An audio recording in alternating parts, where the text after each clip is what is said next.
welcome to Upstage Downstage, with him, Richard Platt, seated in the upper circle. And him, Stephen Rees, typically seated in the cheap seat.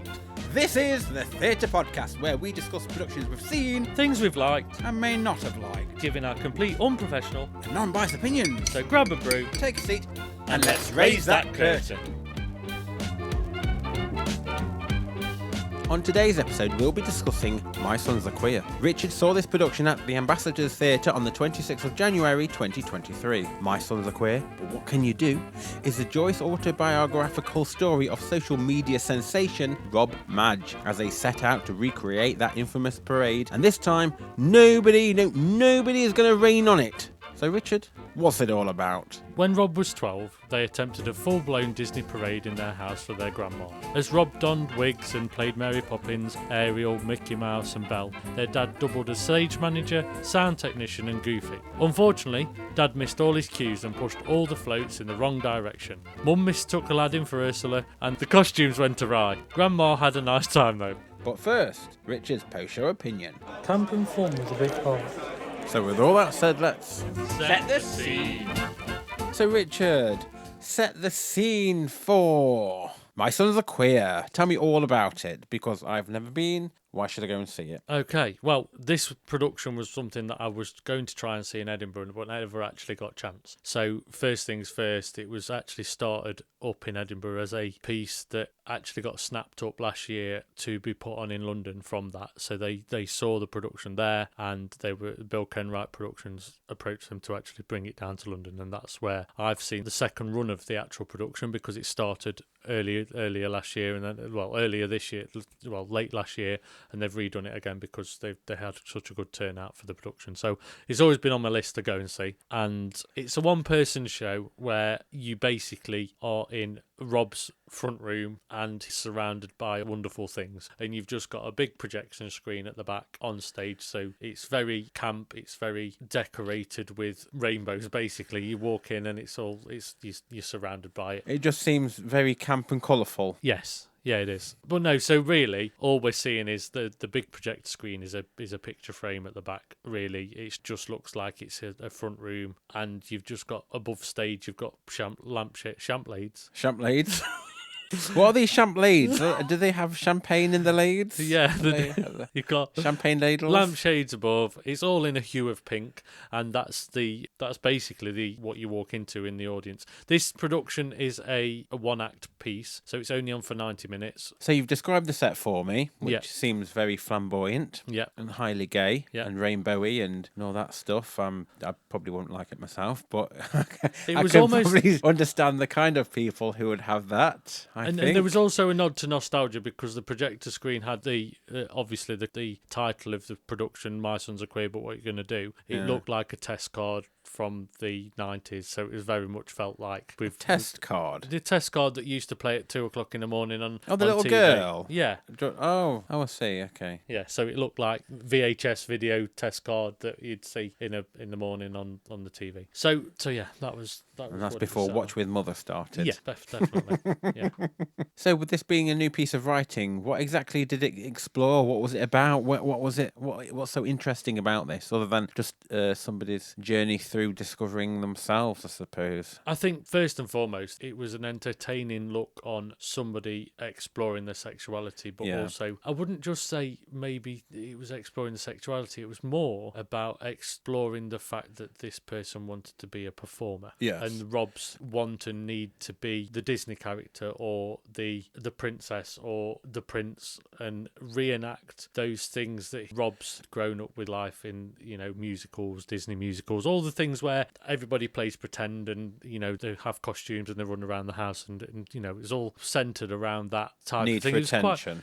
need for attention, and need for almost being on stage, but creating the stage as one of the things Rob said early on in the production is everybody had a stage at home. They always tipped a settee up and put curtains on things, made, little theatres, or they created their own stage at home. So that's really the premise of the production in a way, because that's what it was trying to show. I suppose everyone has their own imagination in childhood. That's just childhood imagination, isn't it? Yeah, but I think it was just a way to make something that was a fun production. It had some serious elements, but generally all the way through it was done with a lot of light and lyrical things and just being silly and having jokes, and and I think it was almost part comedian show, part I was gonna say, was this like a stand-up book as a play? Yeah, it felt like that. It was like a stand-up with a purpose. It was a story. Yes, but was there much substance to it? Yeah, there was. I think there was really, because it was almost about relationship with family, being treated almost. It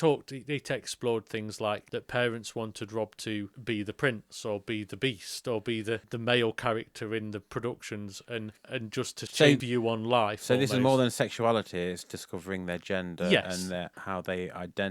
Yes, it was more about that journey of who Rob is as a person, rather than just about performing in those characters. But I think it was also the struggle Rob had with family and things like that, where it was almost went through quite a personal look on Rob's life, because it was quite interesting, because what they did, because the projector screen was there, it was very heavily used, a lot of old footage from Rob's childhood in these settings. Okay. So it wasn't just a story. So it was more like stand-up-esque. Yeah, but you were seeing the actual family and Rob doing those performances. That made it feel more poignant, because you were seeing what Rob was going through and then what Rob became to be later on in life.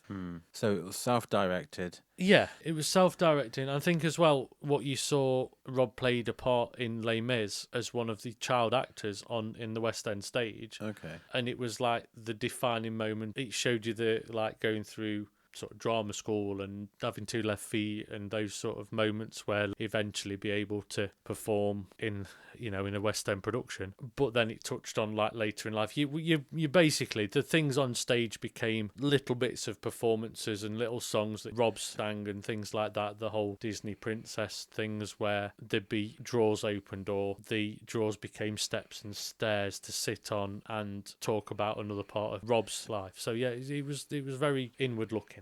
Really. Technical issues? There wasn't any technical issues. It was really well crafted. You can tell it's been done as a regular piece, because Rob performs this twice an evening. So it's done twice an evening? Yeah, twice an evening. Okay. So they do 2 times. There's like 7, and then Well, that'd be twice then, 2 times, wouldn't it? Yeah, 2 times.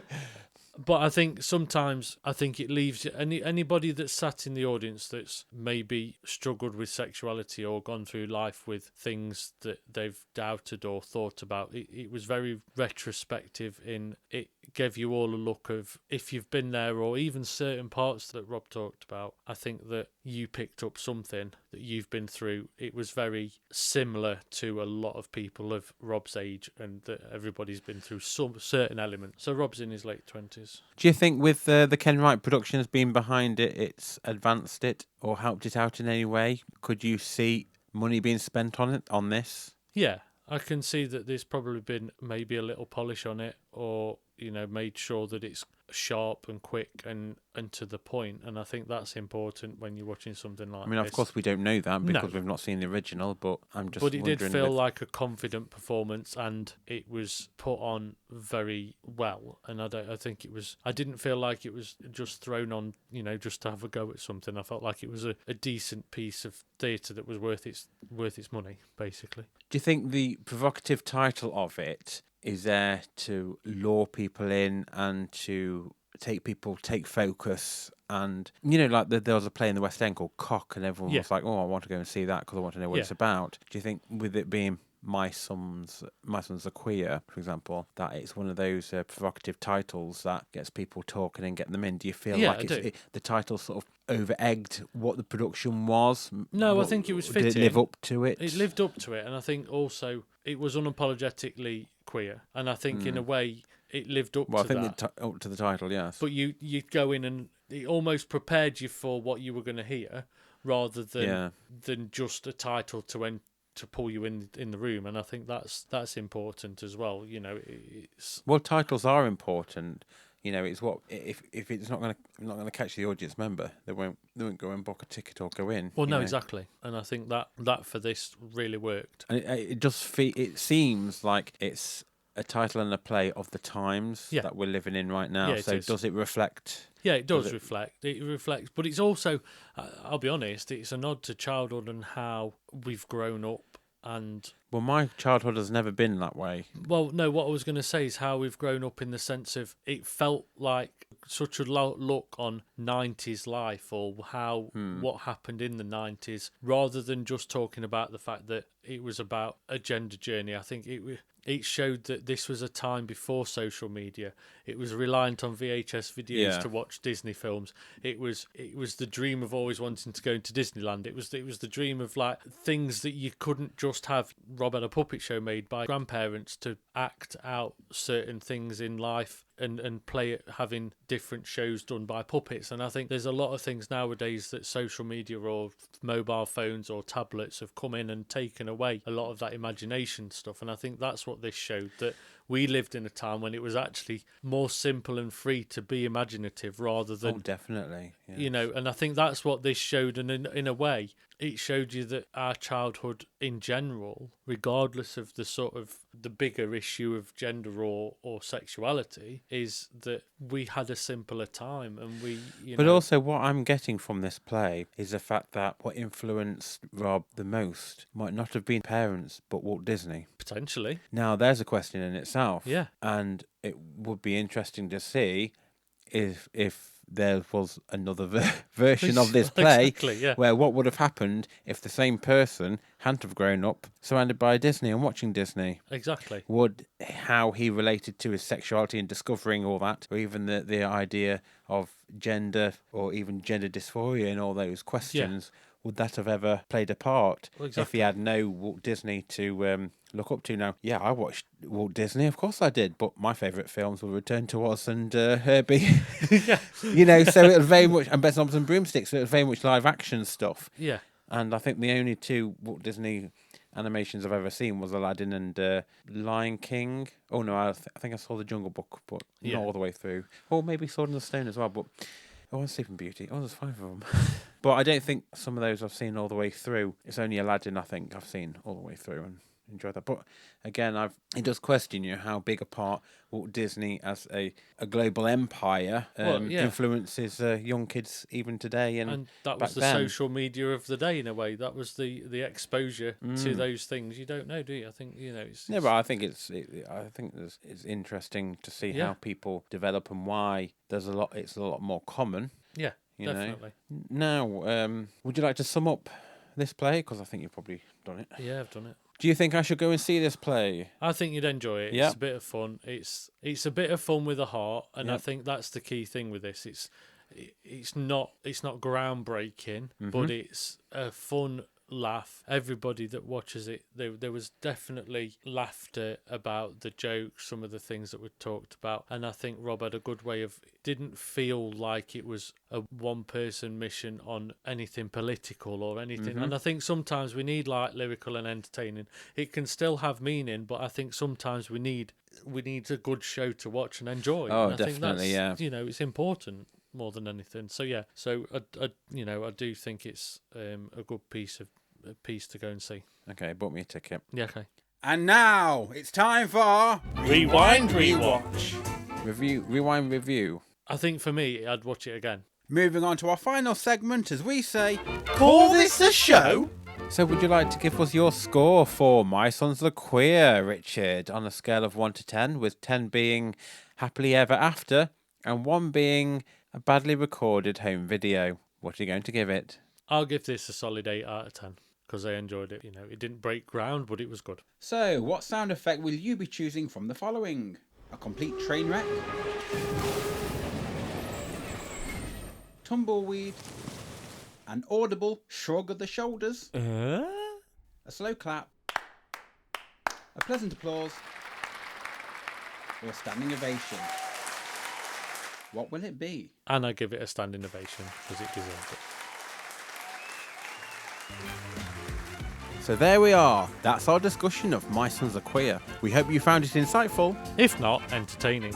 Stay tuned as we bring you more of our thoughts. And opinions on many theatrical delights. That's right, in future episodes. If you'd like to get in touch, email us at upstagedownstage@gmail.com. You can always join in the chat to share with us your views of a production. Also, make sure to follow, share, like and subscribe to all our channels so you get every episode the second it's released.